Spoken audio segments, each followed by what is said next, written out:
மருமகளை வீட்டை விட்டு அனுப்புற மாதிரி எல்லாருக்கும் ஒரே மாதிரி வருது சாமி. முருகனை வேண்டிக்கிட்டு பாத யாத்திரையா போகணும். ஹாய் ஃப்ரெண்ட்ஸ், எல்லாருக்கும் வணக்கம். சின்ன மருமகள் சீரியல்ல நாளைக்கு எபிசோட்ல என்ன நடக்க போகுது அப்படின்னு இந்த வீடியோல பார்க்க போறோம். வீட்டுல எல்லாருமே சேர்ந்து சாமி கும்பிட்டுட்டு தமிழ்ச்செல்வி கையில வீட்டோட கொத்து சாவியை கொடுக்குறாங்க.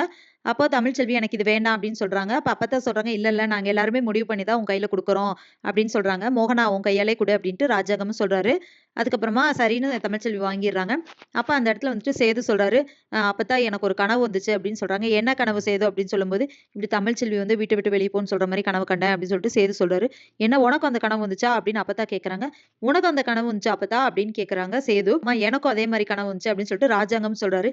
என்னப்பா அது எல்லாத்துக்கும் ஒரே மாதிரி கனவு வருது, இது என்னன்னு சொல்லிட்டு நம்ம போய் சாமி கிட்ட கேட்கலாம், அவங்க சொல்லுவாங்க அப்படின்னு சொல்றாங்க. அப்பத்தா சரிம்மா அப்படின்னு பேசிட்டு இருக்கும்போது வெளியே சத்தம் கேக்குது. யாருன்னு போய் பார்த்தா சாவித்திரி வந்திருக்காங்க. உனதான் இங்க வரக்கூடாதுன்னு சொல்லியிருக்கல அப்படின்னு சொல்லிட்டு அப்பத்தா கேக்குறாங்க.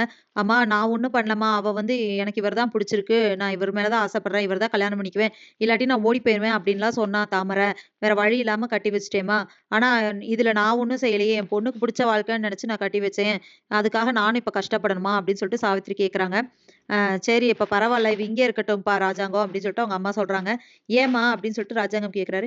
இல்ல இல்ல தாமரை கல்யாணம் பண்ணிட்டா அவ புருஷன் கூட தான் அவ இருக்கணும், யாரோ எவரோ ஆனா அவங்க கூட தான் இருக்கணும், இல்லாட்டி இவள அவ கூட விட்டோம்னா இவ அவ குடும்பத்தையே கெடுத்துருவா, அதனால இவ இங்கே இருக்கட்டும், அவ புருஷன் கூட கஷ்டமோ நஷ்டமோ அவ அப்படியே இருக்கட்டும் அப்படின்னு சொல்றாங்க. சரி அப்ப இங்கே இருந்துக்கோ, ஆனா என் கண்ணு முன்னாடி வரக்கூடாது அப்படின்னு சொல்லிட்டு ராஜாங்கம் சொல்றாரு.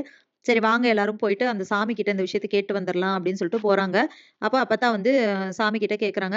எங்க ஃபேமிலில எல்லாத்துக்குமே ஒரே கனவு திரும்ப திரும்ப வருது சாமி, அதுக்கு என்ன காரணம்னு தெரியல, ஆனா எல்லாத்துக்குமே அதே கனவு வருது அப்படின்னு சொல்றாங்க. அப்ப சாமி சொல்றாங்க, இது ஒரு பெரிய பிரச்சனை இல்ல, ஒரு பரிகாரம் இருக்கு, அதை பண்ணீங்கன்னா சரியாயிரும். நீங்க எல்லாருமே சாமி கிட்ட வேண்டிட்டு நடந்தே வந்து முருகனுக்கு போய் அந்த வேண்டுதலை நிறைவேத்துனீங்கன்னா இது சரியாயிரும், எந்த பிரச்சனையும் வராது. ஆனா இந்த நடந்து போய் வேண்டுதலை நிறைவேத்துறது வந்து சூரிய கிரகணத்துக்கு முன்னாடி நீங்க செய்யணும் அப்படின்னு சொல்றாங்க. அப்படியா, அப்ப சரி சாமி நாங்க செய்யறோம் அப்படின்னு சொல்லிட்டு ஃபேமிலில எல்லாருமே வந்துட்டு பால் குடம் அப்புறம் காவடி இதெல்லாம் எடுத்துட்டு நடந்து போறாங்க.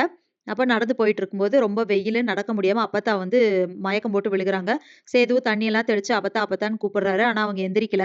அந்த சாமி சொன்ன மாதிரி சூரிய கிரகணத்துக்கு முன்னாடி இந்த பரிகாரத்தை நிறைவேற்றிடுவாங்களா, அவங்க குடும்பத்துக்கு வரப்போற பிரச்சனையெல்லாம் வந்து சரியாக்கிடுவாங்களா, என்ன நடக்க போகுது அப்படிங்கறத இனி வர்ற வீடியோல ஒன்னொன்னா பார்க்கலாம் ஃப்ரெண்ட்ஸ். அது வரைக்கும் வெயிட் பண்ணுங்க. நன்றி, வணக்கம்.